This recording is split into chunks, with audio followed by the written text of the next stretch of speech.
আসসালামু আলাইকুম। এখানে 5 পিঠা বানাইতেছি আমরা। এই পিঠা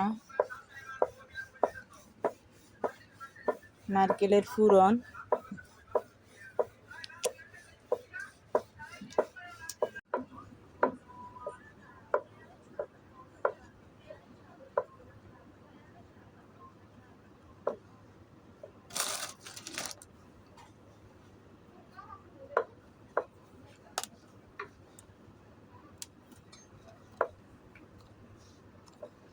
এগুলাকে 5 পিঠা বলে।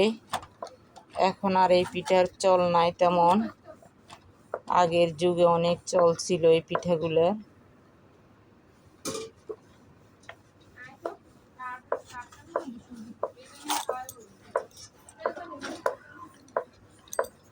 এভাবে কাটতে হয়।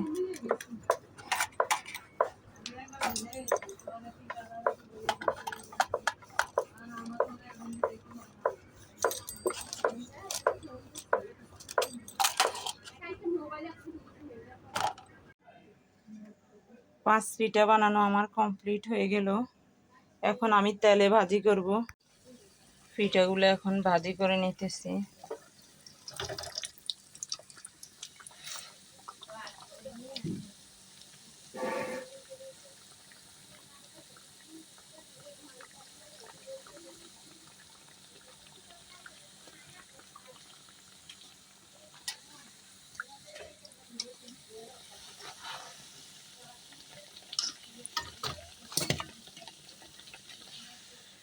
এই পিঠার মধ্যে ডিমের পুর দেওয়া হলো।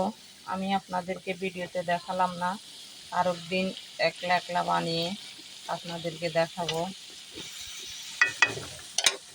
এরকম করে ভাজি করে শিরার মধ্যে দিতে হবে।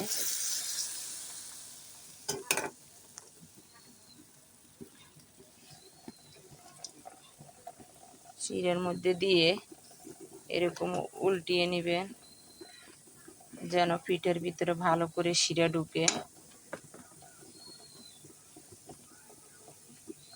তারপরে ছেঁকে নিয়ে নেবেন। আমার ডিমের শিরার পিঠা হয়ে গেল, আর এই দিক দিয়ে 5 পিঠাও হয়ে গেল।